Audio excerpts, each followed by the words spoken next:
There exists a world where every direction you look is another red Miata. These Miatas are all going turbo. This world is called my driveway. What's up guys, Greg here. I am sitting inside of Project Broke and Boosted, and I'm sorry, you don't know what Project Broke and Boosted is? Click this link right here, watch the video on the introduction to the project, return here when you're finished. Now, I've got with me today my infamous bottomless bag of tricks, and in my bottomless bag, I've got a wideband, which I'm going to be installing today. Now, I got over 60 comments on my Megasquirt video requesting a wideband install, so I want to thank you guys for being patient, and I hope you enjoy it. Now, what the heck is a wideband, and why do I keep talking about it? Wideband actually refers to the sensor itself.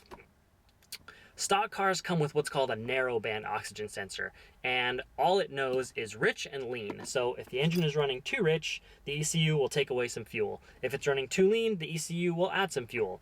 That's during cruise and at idle. It's called closed loop. Now, during open loop, the ECU just dumps a set amount of fuel into the engine based on how much air it's getting, which is fine for a stock engine, but we're going to be force feeding a lot more air than stock through this thing. So I need to know the exact ratio of fuel to make sure that we make the most power we can, but more importantly, that the tune is safe. It's all about safety on this engine, guys. So that's where the wideband sensor comes in. This sensor can tell me exactly how much fuel is going through the engine, not just too rich or too lean like a stock sensor. One thing I love about this Innovate mtx-l, which I picked up used for $100 off of miataturbo.net, is you can use it in place of the stock oxygen sensor, which means you don't have to have anything welded into your exhaust. You just pull out the stock sensor, put in the wideband, you run it to your stock ECU, which I'll get more into that later, but I just love this system. Now, there seems to be a lot of confusion as far as how the gauge and the ECU and the sensor and the injectors, how they all interact with each other and communicate. So I've whipped up some pretty sweet artwork that'll hopefully clear some of those things up. If it doesn't, of course, you can always drop me a comment and I can explain it further there. So before we get to the install, check this out. So you have your wideband oxygen sensor, and this is your exhaust system. The sensor goes into the exhaust system. Then you have your gauge, which is powered by the car. And the sensor tells the gauge what the air-fuel ratio is. Once the gauge gets that information, it sends it to the ECU, and the ECU then signals the injectors to either add more fuel or take fuel away. So it's actually a really simple system, and all you're doing is improving the stock system that the car already has. Okay, before I get started, I want to show you all the items that I'm going to use in this install. Various size shrink wrap, solder, wire stripper, diagonals, ring terminals, big old spool of wire, soldering iron, lighter, flashlight, digital multimeter, some zip ties, loom wrap or harness wrap, and 10mm wrench, Phillips head screwdriver, and a big old crescent wrench. What you should use instead of a crescent wrench is an O2 sensor wrench, but I do not have one of those, so I'm gonna have to make do. Alright, the first step of this install is going to be to wire up the actual gauge. Now keep in mind throughout this video, if you have a different wideband, your install steps may vary. So if you have an AEM Yugo or some other wideband, the steps may vary a little bit. Please consult your manual while installing. So what we have here is red wire, which is going to be our 12 volt, black wire, which is going to be ground. White wire is a dimming feature that's optional. Basically, it makes it so when you turn your headlights on, the gauge itself will dim for nighttime driving. And then you have yellow and brown, and those are your narrowband and wideband output signals. And I'll teach you how to wire those up so you can run this wideband sensor in place of your stock sensor and still use the stock ECU. First thing we're gonna do right underneath the steering wheel is this panel. It's got 2 Phillips head screws holding it in, which I've already removed. And you can just drop that. You're looking for this thick blue wire that's coming off of the ignition. Mine's already had some kind of either audio system or alarm system tapped into it or something like that.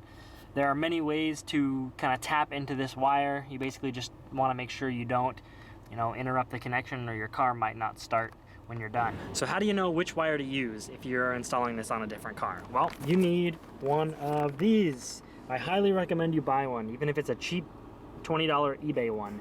A voltmeter will really help you find things like this and eliminate any guesswork. So what I've done is, just to show you, hooked it up to this wire here and somewhat of a decent ground.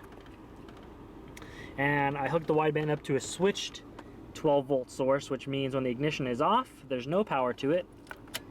When the ignition is on, it gets its 12 volts. So that's the wire we're going to use for the 12 volt source. Okay, we found our 12 volt source. What do we need to do now? What do we do before we work on anything on our cars? Disconnect the negative battery cable. We gotta stay safe, guys. Okay, so this is not a how-to solder video, but I want to give you guys just a quick rundown on how I make my connections strong and reliable. So take the wire that you're going to be soldering onto, give it a nice twist. Take your soldering iron. This is a Power Probe butane soldering iron. I love this thing, no cord. Get a little bit of solder on our tip here. And what you want to do is feed the solder into the wire. So you're going to kind of feed it into the tip of the soldering iron. Once the wire gets hot, you can feed it right into the wire itself. Don't hold the soldering iron for the wire too long, or it'll start to cook the insulation. So I'm going to do that one more time. Get a little bit of solder on the tip of the soldering iron, press it to the wire, start feeding it to the solder, and then eventually you'll be able to feed it directly into the wire. The wire should suck up the solder, and you'll have a nice shiny tip like that, and that's how you know it's ready to go. Next, find yourself the right size shrink wrap. It's always better to cut a little bit too much than a little bit not too much. Don't forget to put the shrink wrap on before you make your connection. Slide it a good amount up the wire if you can, because the heat from your solder will actually shrink the wrap.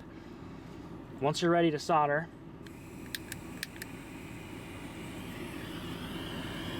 all you gotta do, you're gonna put your two connections together. Get the tip of that thing on there. Wait till it's all melted, hold it still.